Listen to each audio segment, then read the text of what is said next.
Welcome to the ATI webinar today. And I'm Linda Powell. I am with the Alberta Organization Group, and I am excited to be moderating this session today for Phil Walton's presentation. It is a pleasure, Phil, to have worked with you over the past year. I'd like to note that we worked together on the deceased donation chapter with the International Forum. And also would like to note today that in Alberta, we are celebrating royal assent of Bill 205, which is the Human Tissue and Organ Donation Amendment Act. So very timely for your presentation today. So thank you. So before we start, I'd like to acknowledge with the University of Alberta acknowledges that we are located on Treaty 6 territory and respects the histories, languages, and cultures of First Nations, Métis, Inuit, and all First Peoples of Canada, whose presence continues to enrich our vibrant community. I'd also like to thank Paladin for their support of the ATI seminar series. Also a reminder to register for different sessions of the ATI Research Day 2022, held June 2021, and you can access that registration through the links on the website. As we go through the presentation, please don't hesitate to put your questions into the chat. And as usual, we'll have the presentation and then questions afterwards. So I'd now like to introduce Phil. Just thrilled that you're joining us today, Phil. Phil is a nurse with extensive experience working in critical care and organ donation. Since joining NHS Blood and Transplant in 2009, he has worked as a donor transplant coordinator in South Wales, facilitating donations across the region. Phil was the operational leader for Wales when they changed their consent system to opt-out in 2015 and led the team through the implementation phase of that change. Incredible experience. Since 2018, Phil has been the legislation project lead for opt-out across the UK, focusing on the operational delivery of consent changes in all UK countries and crown dependencies, culminating in the successful implementation of opt-out in Jersey, England, and Scotland. Currently, Phil is NHS BT's advisor to the Northern Ireland Department of Health, supporting the passage of their bill through the legislative process and planning for implementation in spring 2023. So over to you, Phil, for your presentation on embracing legislative change to maximize organ donation rates. Welcome. Thank you for inviting me along. It's a pleasure to be able to connect with colleagues in Canada again. Like Linda has said, we've spent a bit of time working in this space on the International Forum and developing a really interesting and supportive network across Canada. So I'm really grateful for the opportunity. And really, there's just loads of lessons that we can share. And I think although we have an opt-out system here in the UK, which isn't obviously anywhere close to what you're doing from a mandatory referral point of view, but there are synergies that we can share. We've had some horrible lessons to learn, which we're very happy to share those as well. But there's some really good points that we can take you through. So hopefully that's kind of sets the scene as you look forward after royal assent to thinking about implementation of your act in due course. So just a little bit of background. As Linda has said, I won't spend too long on this slide really, but my background is in critical care and organ donation and started in NHS BT in 2009. So I've worked at the SNOD, which is not the greatest acronym, but it's Specialist Nurse for Organ Donation. So I've been on kind of the frontline work, talking to bereaved families, being a requester for organ donation. I've taken kind of the leadership route in team and regional management in NHS Blood and Transplant. I've then had a spell working in blood donation as well, and then back into legislation lead as the Act in England started to gain some real weight. One thing that I would say around my legislation experience, and as Linda has just said, that when I started working in NHS BT in 2009, Wales were really taking the first footsteps into thinking about moving to an opt-out system. So ever since I started working in the organ donation field, at every level, legislation has been part of my day-to-day life.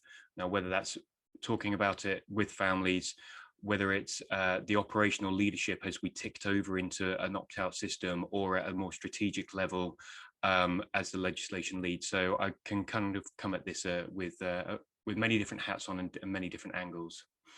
Obviously, no conflicts of interest. I never put any conflicts there. I don't know what they would be for me anyway. So moving on. So who are NHS-BT? NHS Blood and Transplant, as we are.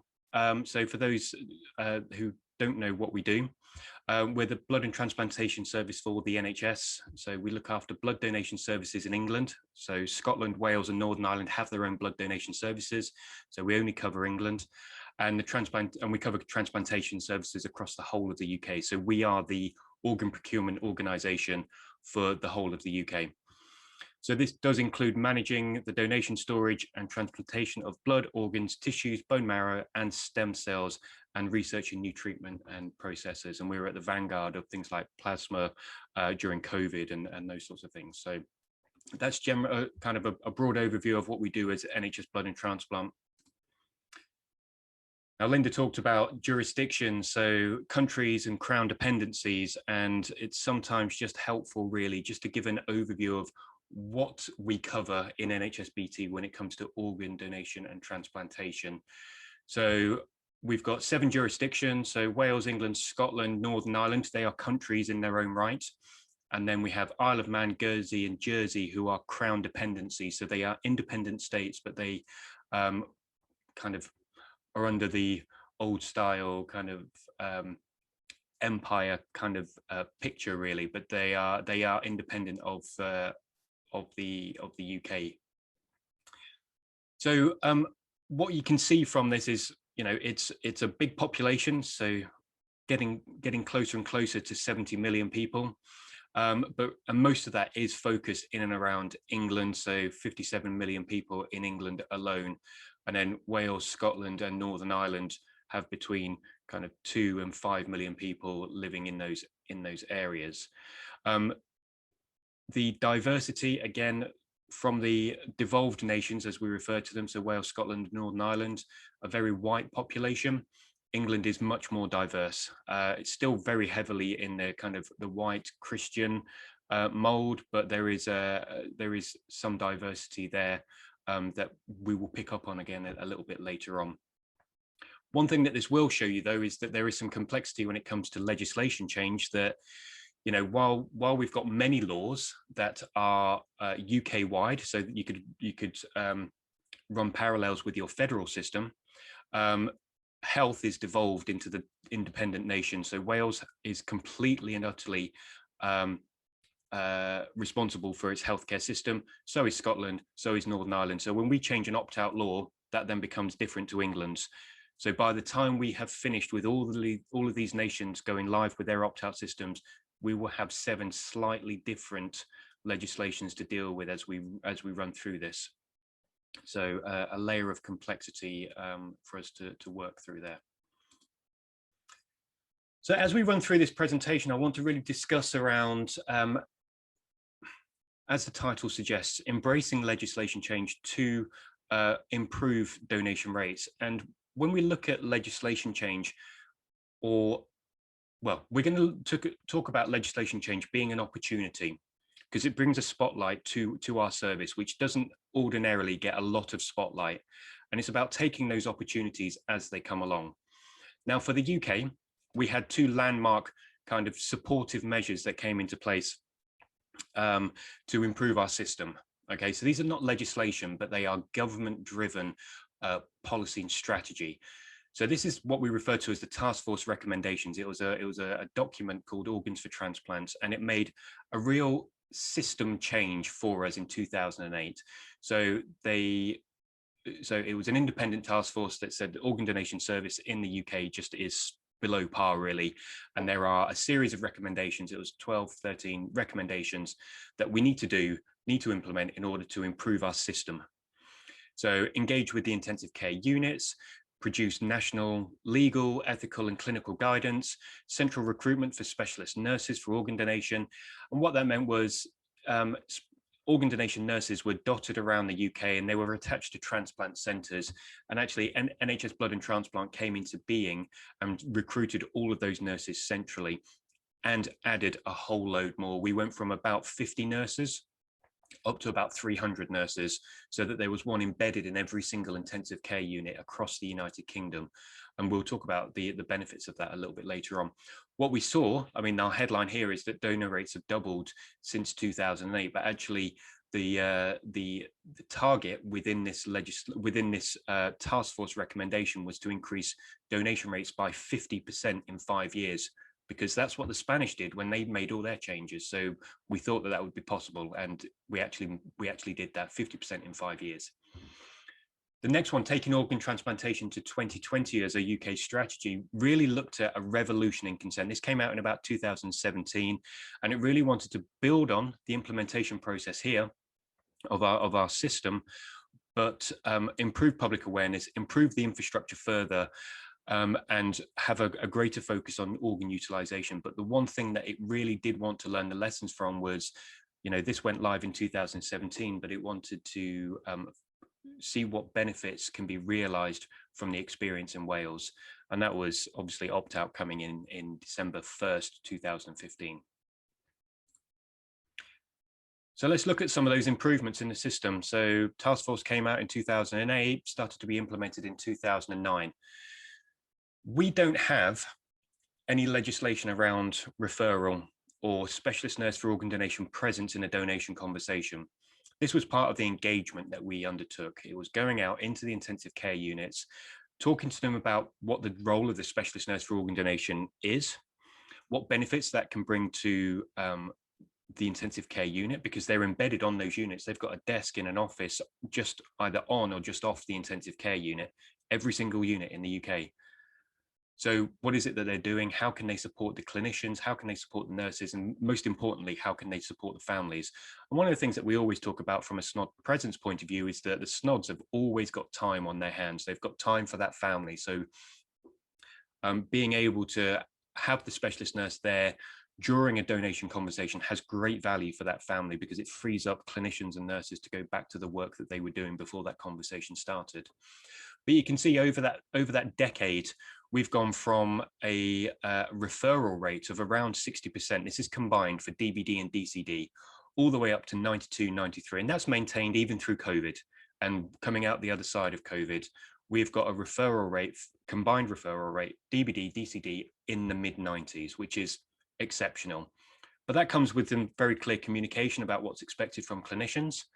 That's comes from the task force recommendations about reporting back to the hospitals, so that there is a measure and oversight in the individual hospitals. So we have a donation committee in each trust, and that committee reports to the board, to the hospital board. So they obviously want to know if the referral rate's not good, why that is. So very easy triggers to remember from a referral perspective for clinicians. It's about, if you intend to withdraw life-sustaining measures, then you should speak to a specialist nurse for organ donation. And if you intend to do brain death testing, you should speak to a specialist nurse for organ donation. Makes it really, really simple. Are you doing one of those things? Speak to the organ donation nurse. The other thing is, we've talked about empowering who that referral, or talking about empowering the nursing teams or ancillary staff to make that referral. It's just a phone call. There's no hierarchy needed or involved in any of that. Just let's make it really simple. The specialist nurse needs to be made aware. It doesn't matter who it comes from. They'll just turn up and they'll help as best they can. But what you can see within this whole system change, and we have seen, you know, we're very proud of those referral and SNOD presence rates, but the consent rate just hasn't followed. We saw a massive increase in our donation rates. So like I said, 50% increase in those 5 years, and it's doubled since 2008, but the consent rate hasn't followed. Now, one of the reasons why we were able to increase those rates was we asked more people, we had more staff to do that. So that worked. in that sense. We were also just coming into this new era of DCD donation that was kind of kicking off properly in the UK. We had proper systems in place to support DCD donation and the extended criteria donor as well. So there were more opportunities to increase those, and we really did capitalize on that. But the consent rate is stubborn, you know, and it still sits below 70%.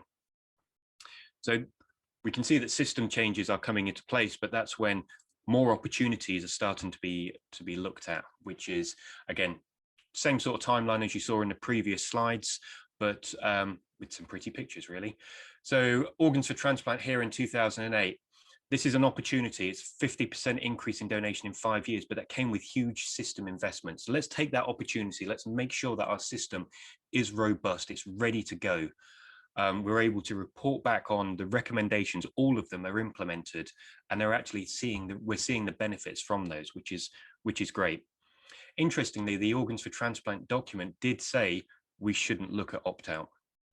But interestingly, in 2009, the Health Secretary for Wales, a lady called Edwina Hart, didn't believe that to be something that we should follow in Wales, and started commissioning public consultations, engaging with the public about what they thought. And there was some positivity coming back from that. So they started to progress their legislative processes, drawing up a bill and testing the temperature on that.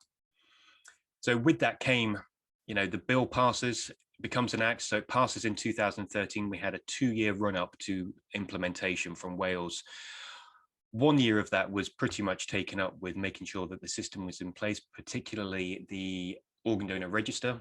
So we went from an opt-in only register to an opt-in and opt-out register.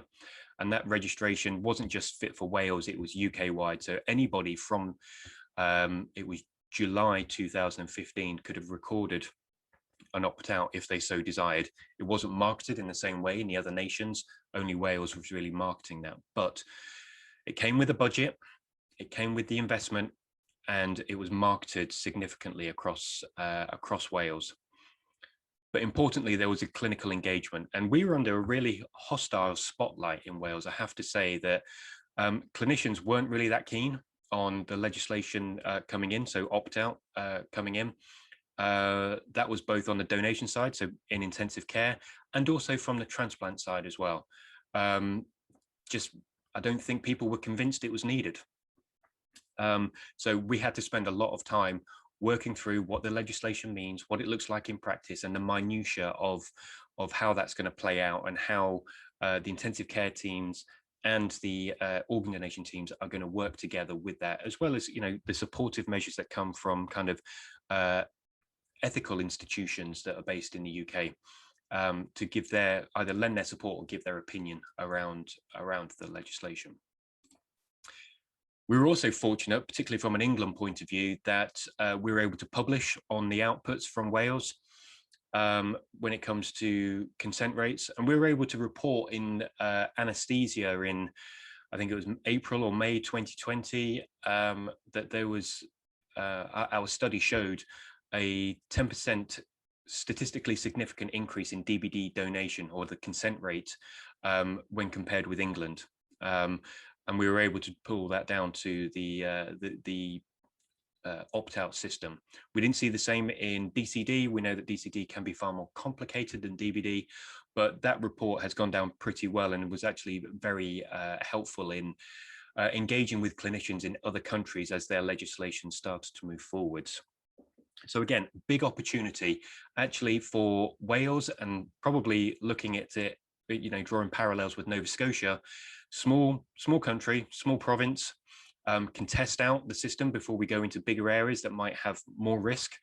And actually what we can see is that there were some improvements, but also there was no negative effect. There were always the naysayers suggesting that if you bring in opt-out, we're going to destroy the system. And we never saw that. We never saw that at all. And then we've got a whole run of opportunities that appear all in one go. So 2019, 2020, 2021, and then coming up in 23, we'll have Northern Ireland and Guernsey going live in the same year. So all of these opt-out systems coming in across these jurisdictions in a very short period of time. And these are opportunities for the local jurisdiction, for them to market it to their communities and their population as they know them best, which is great, but also opportunities on a grander scale to engage with clinicians across the system. One of the biggest things that we were able to do for England was get Welsh clinicians to come and talk to English clinicians and say, stop worrying about it. It's not as bad. It's not bad at all. It's not even as bad as you think. It's not bad. Don't worry. But real opportunities to raise the profile of organ donation, improve the engagement, and of course, with legislation, you get your business case right, you get some investment as well, which you obviously will hopefully for Alberta spend wisely. Which brings me on to accountability. Now, I'm going to share with you how it works in England, and if you can draw your own parallels about the Alberta approach, then I hope this is helpful. But the English bill was a private member's bill, as it was in Alberta. So this comes with no investment on the face of it. So what we did in NHSBT, as we were thinking about writing our business case, is go back through Hansard, which is the public record of everything that is said in either the Houses or in the Houses of Parliament, so the Commons or the Lords.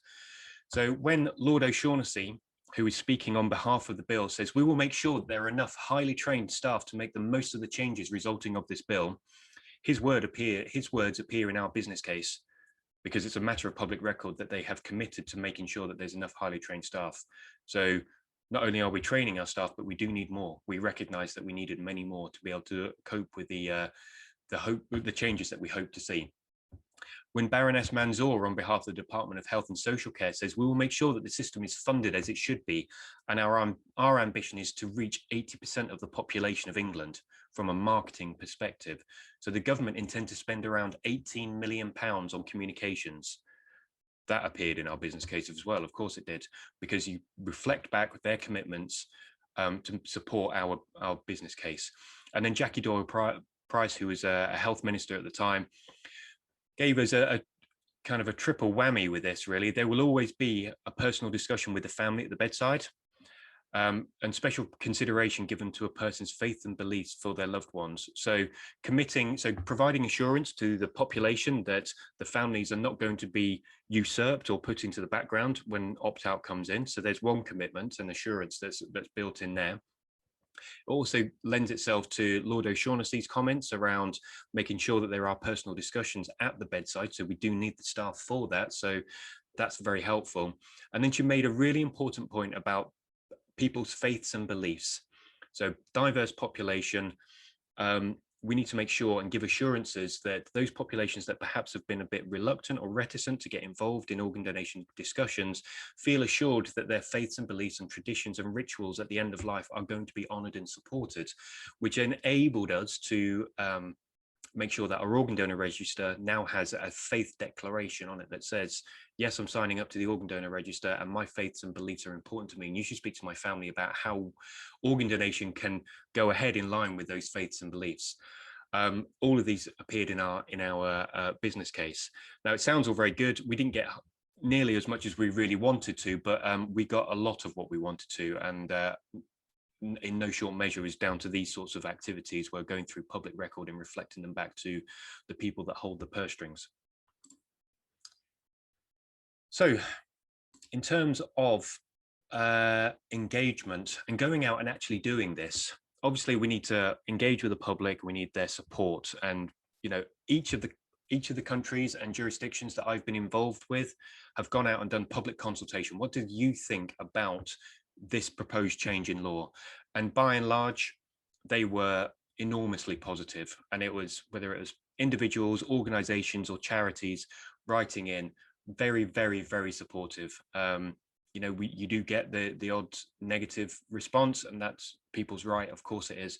But many of the responses were built on the myths that we all know and love in organ and tissue donation. So we were able to set that out in our marketing campaigns to make sure that we tackle those myths.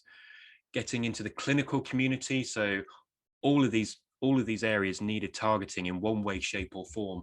when it came to any engagement activities. And I'm going to talk about this group and this group in a little bit more detail later on, but making sure that there are pathways and support from whether it's regulators or ethics bodies or the government, making sure that all of these are intertwined and they interface in the right way. And, you know, we are actually, as the implementation service, the NHS Blood and Transplant, are actually kind of, you know, to borrow an American phrase, being the quarterback for this and making sure that we're kind of supporting all of this transition and supporting all of the communications across the piece here. We've then got the really important, so this is a really, really important group in that the community leaders, faith leaders and patient groups make up a small proportion of our population, but these are groups that are most often, most regularly marginalized or forgotten about in some way, shape or form, but probably one of the most important. So we really targeted and put huge emphasis on making sure that their views and values were both heard and represented as we moved through our implementations program. And then, of course, the media, where we have to, you know, engage with the media to make sure that we get our messages out there, and we either put positive messages out there for people to read and hear about, or responding to anything that might be put out there that might be perceived as being negative. Now that all looks great on a page. It looks a bit like a subway map, but in real life, this is what it looks like. This is kind of from one of our kind of a mop-up of the marketing campaign and what this looks like in practice. So if we start over with our PR, you know, we were really fortunate that the Daily Mirror, which is one of our tabloid newspapers, really took it on themselves to build a story around a young boy called Max Johnson, who was waiting for a heart. And actually the law in England is called Max and Kira's Law, named after Max Johnson and Kira Ball, Kira donated her heart when she died to Max. And they were both 11 at the time. That story really resonated in the UK, but being able to use that as a hook to share the story across all of these areas was essential. So BBC is a worldwide, so you should know that. Sky News, Mr. Murdoch carries that, and then big papers and big areas for us to focus on, which was great. But it generated over 5,000 pieces of coverage, which was enormous in the year that we had. In digital land, so again, being able to put out our own messages, and almost 700 there using YouTube and some of our celebrity doctors and those sorts of things in the UK, which was great, but also being able to react. So we had quite a nasty fake news story that appeared on WhatsApp. So we refer to that as dark media because we can't actually see it going around until we're made aware of it. But there was a campaign that went through WhatsApp. It generated in some of our diverse communities. And essentially it came through and said, the law in England is changing. The government can take your body, take your organs without permission. You should opt out if you don't want this to happen to you. And we were able to address this with a kind of a fake news campaign. So we were able to turn that negative into a positive. I mean, it did generate hundreds of thousands of opt-outs. And we know that most of those will be built on this fallacy, but we were able to kind of dampen it down in a few short weeks. So that was really positive. Building on partnerships as well, so getting out into the community. So these are kind of big soccer teams in the UK, as well as like the university application process, Virgin Atlantic, worldwide known. This is a kind of a drugstore in the UK, very big. So real opportunities to kind of get messages into areas that we wouldn't ordinarily be able to penetrate as a health system. Our stakeholders, I'll talk about a little bit more in a moment, but these are, you know, whether they are hospital trusts or whether they're charities, really important to get out there. And again, we kind of almost 7,000 stakeholders, which was great. And then our community investment scheme, which really lends itself to what I was talking about with our patient groups and our faith leaders. So the community investment scheme is an initiative by NHS Blood and Transplant, where we recognise that organ donation and transplantation is, as a profession, made up largely of white people. And going into more diverse communities, so Black, Asian, minority ethnic groups, and saying to those communities, you should really donate your organs, it's a really good idea. It doesn't land as it should, because we know that there is kind of hesitancy to engage with government bodies. We know that there is a skepticism around that we should, so we actually fund small community projects to do that work. People who are trusted in their communities, who are valued and have the time and space and know their community better than we do. And that actually works enormously well. And we hope that we can continue with this community investment scheme because it pays dividends for sure.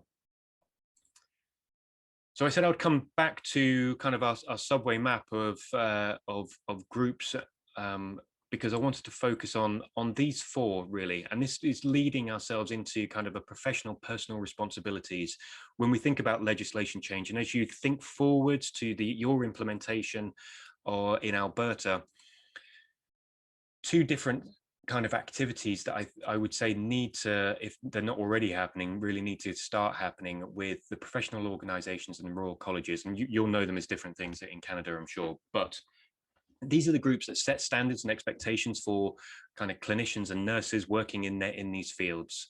So, you know, fairly straightforward there, that they give guidance documents. They support the ethical position. So they will have ethical boards that get to look at all sorts of changes in clinical practice, and this would be no different, and provide that ethical support or guidance or commentary around the implementation of a mandatory referral system or for opt-out, and endorsing those changes. Because if their members know that their Royal Colleges or their professional organizations or societies support these proposed changes, they will feel much more assured in working in this new live environment. So that's something that we did massively, not just with opt-out, but with any change. So when DCD first came, and so this is a selection of some of the things that are available across the UK. So when DCD started to really take off in the UK, we got some legal issues documented by the Department of Health and endorsed across the piece with the Faculty of Intensive Care Medicine, Intensive Care Society, those sorts of things. And equally, there was it's the now dismantled United Kingdom Donation Ethics Committee. Its funding was stopped by the government, unfortunately, but this was endorsed by the Royal Academy of Royal Colleges, an ethical framework for DCD. So we have a legal and ethical position on DCD, which was great. You know, if you're a doctor in the UK, you are signed up to the General Medical Council, and they have a guidance document of treatment and care towards the end of life, which helpfully says, as a doctor, it's incumbent on you when you are treating somebody towards the end of their life to refer them to a specialist nurse for organ donation to see whether it's in their best interest or support their end of life wishes to be a donor. That's really helpful.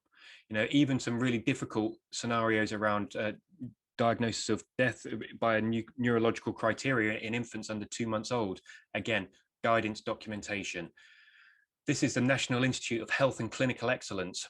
They actually produce guidance papers on everything from diabetes care to hypertension to ingrown toenails, and helpfully, ingrown toenails might be a stretch too far, but you get what I mean. It's everything under the sun, really. But helpfully, they've got one on organ donation and transplantation, which goes back to what I said at the very beginning, where if you've got somebody you're withdrawing life-sustaining measures on, or you're considering brain death tests, you should be referring to a SNOD. That is the expected action.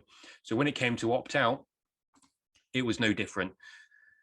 The Human Tissue Authority is our regulator in the United Kingdom for anything related to blood, organs, tissues. And it covers post-mortems, it covers medical autopsy, it covers public display for museums, and it covers deceased organ and tissue donation. And they've written a code of practice, which you know, we're rewriting it at the moment for Northern Ireland, but it really is our Bible, and it tells us everything we need to know in terms of how to work within the confines of the law, do it ethically and appropriately.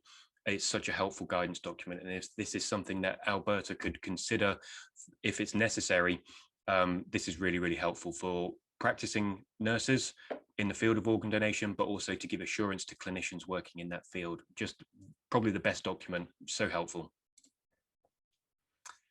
And then we've got the organ donation nurses and the intensive care teams. So again, these two groups need to work together. So collaborative working to best support the donors and their families. They are the most important within this.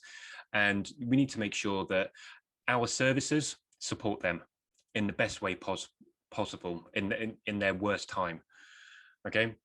One of the things that came out of the forum that Linda mentioned right at the very beginning of and introducing this is the legislation. Sorry, we were part of the international forum, and there's a chapter on kind of consent models and emerging legal themes. One of the things that we pulled out from that was that your policy, so whether it's in Alberta, whether it's in the UK, needs to align or at least complement clinical practice. If it is so far outside normal clinical practice, you are not going to get people buying into it. And then one thing that dawned on me when we were working in Wales is that the government will feel like they've done their thing. They've produced a bill, which is then turned into an act, and then they just pass you the ball and say, go and do it, get on with it. They'll think that their job is done. And now we've got a choice to make as a clinical team. Is the success of this act and realizing the benefits of how many lives it could really save is in our hands. So we can choose to invest in it and be involved in it and understand how it's going to work and get the best out of it. Or there's opportunity for individuals to be like a dragging anchor, along the seabed, and just slowing the whole process down and perhaps being a bit reluctant in getting involved. What I would say is that the change is happening. Find a way to reconcile and go and look for people who have the answers to your questions to help you reconcile any resistance or reluctance or worries or concerns that you might have. Because from my experience in the 5 legislation changes that we've done already, it isn't nearly as bad as you might think it would be. This is my final slide, so as a bit of a wrap up, and I appreciate I might have just dropped over a little bit. I apologize for that. But this is, you can turn over any business book and you'll get something very similar to this about how you implement change, and how we've delivered change across the system has differed when it comes to what we're doing in Northern Ireland now versus what we did in Wales in 2013, 14, 15. But you get your bill or your act, you've got your vision and strategy, you start to define and design what you're going to do, you're going to build out how it's going to look in practice, you start testing it in a hypothetical scenario, and then you get to this delivery point of, great, we're ready to go, we're on the verge of delivery. So this might be 6 months in advance of what we want to do, but actually the delivery is not the end of this journey at all. When we went live in Wales, delivery was, great, let's start training and let's start engaging. That was way too late, because while all of this was happening, all this was going on, and we weren't actually engaging or at least telling people what we're going to train them on. We obviously didn't know what we were going to train until much later on. But in this area, you create a vacuum of information, and people are humans and clinicians are humans, and in the absence of information, they make it up. And we had to do a lot of unpicking when it came to myth and worries and concerns. So one of my big kind of take homes is, as soon as you can start engaging, engage. And as soon as you can start telling people what you're going to tell them and when you're going to tell them as early as you possibly can, just so that they can diarize it, they understand when it's coming and why they're not being told stuff already. But really, one of the things that we made a mistake in Wales, we rectified it in England, is we had a project team set up to deliver. And when we delivered on go live date, that project team was dismantled. But all of this stuff, all this good stuff here is hypothetical. All of this stuff here is where the magic happens. And you learn from the live environment. So I would say that if there is funding or resource available for after go live date, make sure that there's some left over, so that you've got people who can support through the sticky stuff that you hadn't anticipated during the test and build, and the good fun stuff that you learn from the live environment. So that's my presentation. Diolch yn fawr iawn. Thank you very much in Welsh, and I would take any questions, but thank you for listening. While questions are brewing in the chat, so please feel free to enter questions in the chat or raise your hand to speak live. In the meantime, while people are thinking about their questions, I'll start And one of the last things that you said actually is that the project team that was in Wales and the importance of that group. And you also mentioned at the beginning that the significant investment at the beginning of the process to manage that change. Can you elaborate a little bit more specifically on how what that investment really looked like in terms of project team? How many people were involved? Was that team like going into hospitals, working with specific clinical teams to support them in this change? Yeah, that's a good question. So we had probably around, for opt-out in England, we probably had about 80 individuals working on it, so 80, but there were probably only about 15 full-time people. So we had project managers, accountable executives, people like myself as the legislation lead, we had an education lead. So those sorts of people were made up the 15 or so that were working on it full-time. Everybody else were coming in as subject matter experts, advising on, you know, technical changes to the organ donor register or those sorts of things. So being able to have project managers in place to kind of set the scene and build up the body of work that needed to be undertaken was a really important thing, because you need to know where you're going and the landmarks as you go along there. One of the things that we felt was really, really important in terms of going into hospitals is I could go and do that, although, you know, there's more than 300 hospitals in England, so it's quite an undertaking to do that. But I'm not going to be the face of that after go live. You know, they've got a specialist nurse for organ donation and they've got a donation physician in their own hospitals. So what we did was we worked with those specialist nurses and those donor physicians and upskilled them, gave them the knowledge. They are the familiar face, they are the local expert. So bringing them in for particular masterclasses, education sessions, giving them the opportunity to vent if they needed to, if they weren't necessarily convinced or on board, you know, giving them the time and space and the safety to undertake all of that, and then be that familiar, trusted face in their local units. I think actually paid dividends in the long run. I think it was, you know, for a project team to just take it over and then say, there you go, it's destined to fail in my mind. Thank you. That's really interesting how that all rolled out. Feel again, everyone in the chat, do feel free, and I'll follow up with another one in the meantime. You mentioned at the beginning of your talk that some clinicians were not convinced from the very beginning about the need for change, but the results that you presented are fantastic, with a significant increase in donation rates after a pretty short period of time. Of all of the different factors that influenced or helped change people's hearts and minds, I guess, over the process, what do you think were the most important ones? Was it the engagement of the professional organizations, or the response from the public, or was there a real tipping point where you felt sort of momentum for this collaboration that you mentioned was really important? So yeah, well, the answer is different depending on which country we're talking about. So I think for Wales, we had to spend an awful lot of time working with our clinicians because, like I said, it was a hostile spotlight. We were the first in the UK to go live with opt-out in that time. So giving opportunities for clinicians to really understand how this is going to affect their practice. And actually, in the grand scheme of organ donation and transplantation, an opt-out system really impacts on a small part of a conversation with a family. That's it. Nothing else in the donation process. Everything that we know and love, from the identification and referral all the way through to kind of the retrieval operation, nothing else changes apart from a small portion of the donation conversation.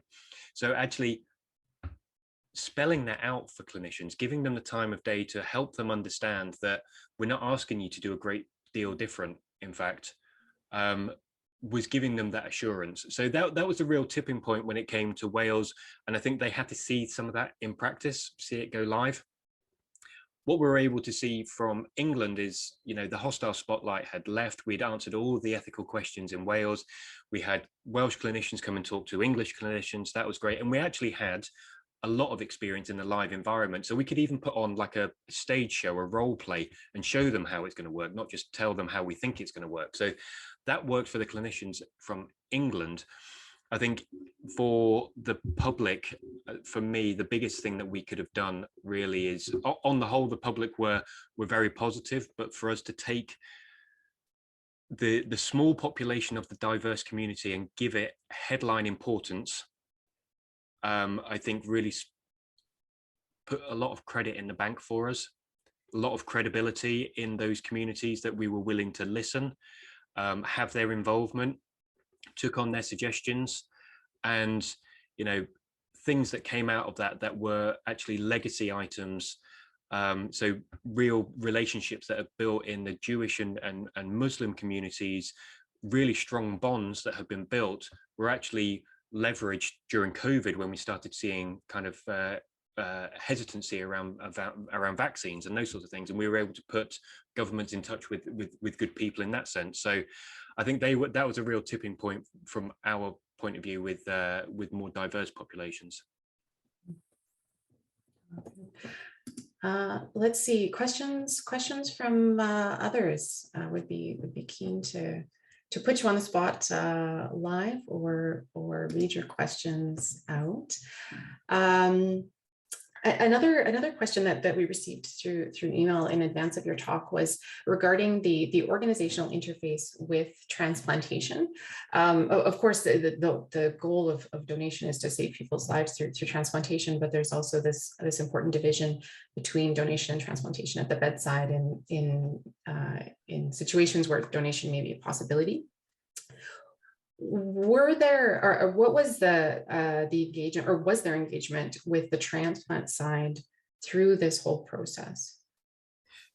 Yes, there was engagement, and necessarily so, because under UK law, the surgeon carries the risk if you're going to remove organs without consent. So they have to be assured that the consent that they know that they are getting, or that they've come to a hospital for a potential donor, they need to know that consent is lawful and valid, and undertaken in the appropriate manner. So we had to engage with them to demonstrate what the change was going to look like on documentation and those sorts of things.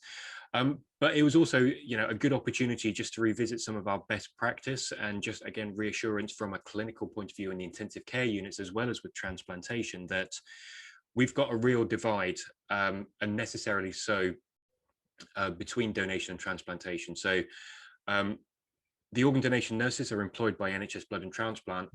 Transplant surgeons are not. They are employed by their local hospitals, and we as in NHSBT commission those services. They are not allowed on the intensive care unit, the surgeons. They only get to meet the donor and nurse in the theatre area. So the interface that we saw was really more around being able to revisit around best practice. And I think if we had, which seems like a bit of an unnecessary activity to undertake, but the surgeons and the surgical teams are obviously integral throughout this whole process, and to not engage with them and just say you don't need to know anything would actually almost feel like they were being dismissed. So it's a real important action in terms of stakeholder management, that we're doing good things, and this is going to remain the same way, and you're valued in this whole process, and this is what it's going to look like in terms of change. Yeah, fantastic lessons there. Thank you. Back to our audience. I know with the legislative changes that have just been enacted, we're embarking on perhaps just the beginning of a period of change in Alberta. Linda, I see you're back, I hope, with the fire alarm completed and everyone's safe. So over to you with questions. Thanks, Patricia. Oh my, it's been 45 minutes of ringing. Thank you so much, Phil. It's tremendous. Oh, here it goes again. So I have one more question before I sign off again, back to Patricia's. What's your process working within the legislative and regulatory framework to create regulations under the legislation, and how do you engage your stakeholders in that process? Because certainly the legislation is the enabling piece, and then there's so many other pieces that fall out of that. Yeah, no, that's a really good question. So we are fortunate in the UK that we've got a regulatory body called the Human Tissue Authority, and I touched on that during the presentation.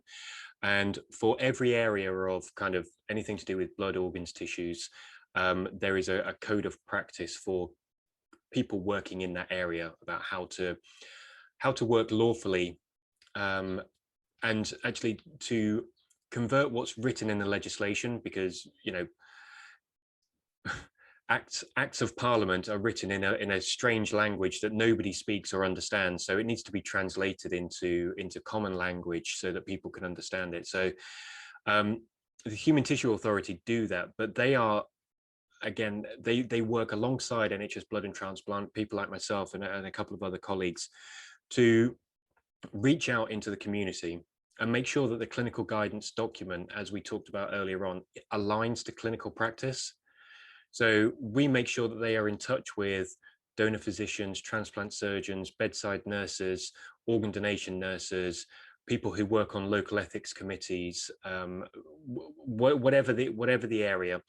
Bring them into kind of roundtable discussions, and they will present, the Human Tissue Authority will present what they think will work as a clinical guidance document, and then the people in the room will tell them why it won't work, and everybody listens and everybody works very well in this space. And actually the reason why we refer to the Code of Practice, Code F Part 2 in England, as the Bible, is because it is so foolproof, it's so robust, and that's because of the collaborative co-design and production in that area. The Human Tissue Authority author it, but really it's so good because it's been brought together by so many subject matter experts, and I think that's probably one of the biggest things that we would share is a positive from a clinical point of view. The regulators give us that guidance, but it needs to align. Great, thanks, Phil. This goes back to actually setting up the whole system and what the work is done in advance to support that. So was there an extensive economic analysis done within either any of the countries or the UK in general to support the legislative changes? Yeah, so well, part of the legislative process for the government or for private members' bills is they need to produce what's referred to as a financial memorandum.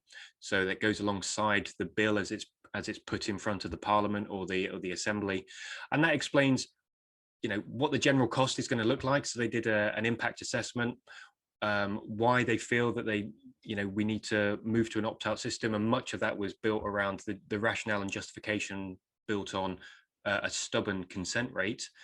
But further to that, the financial costs were borne out of the more nurses that we needed.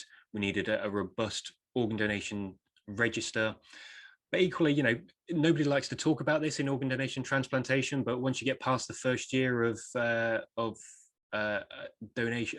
transplant, particularly in kidney donation, you're actually investing in the system almost, because once you've got somebody off dialysis and all those drugs, it's saving money, so to speak. So that was also pitched within the business cases that we need to look at this from both sides. So it's something that is very much done from a government side, the financial impact.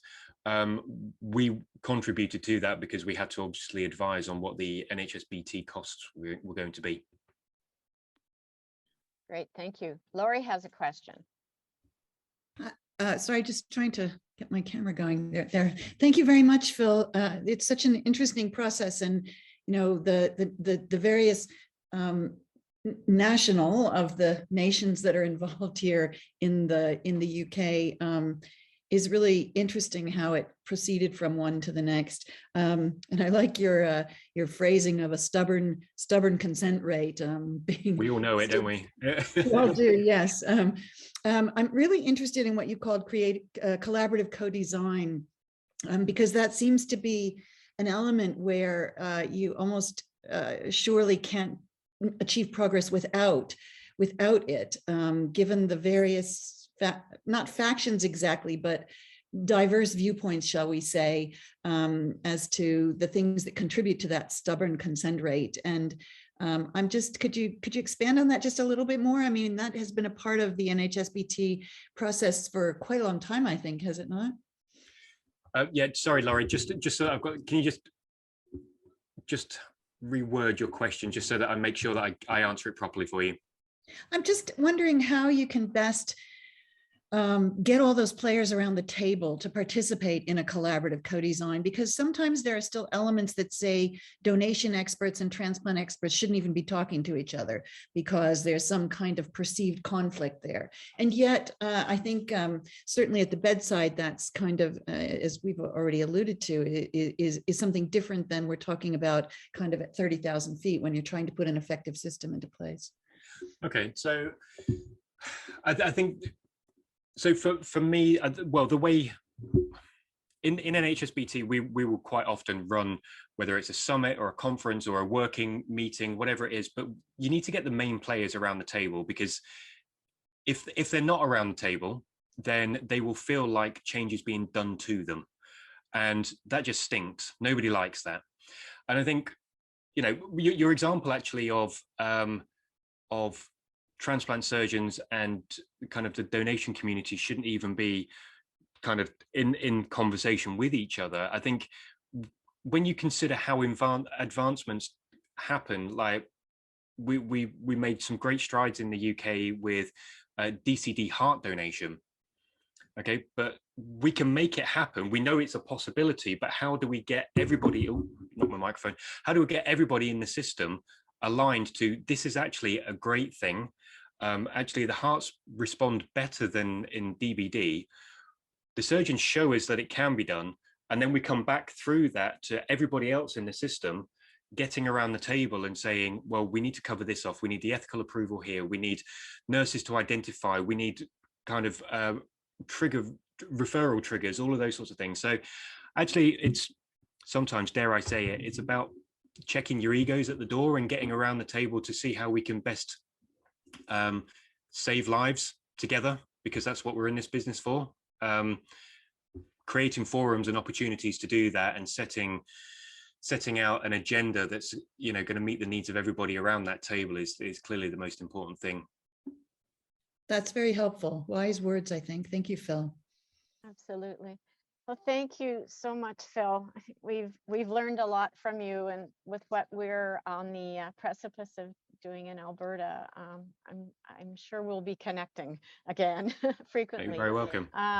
The emphasis that you've put on, as Laurie said, collaborative co-design, your stakeholder engagement is incredible, and obviously a key part of your success, and making sure that it was a very inclusive process as you develop the system, and ongoing, you've set the precedent for doing that. So congratulations, and we have a lot to learn and pick from you as we move forward. So thank you so much. Really appreciate your presentation.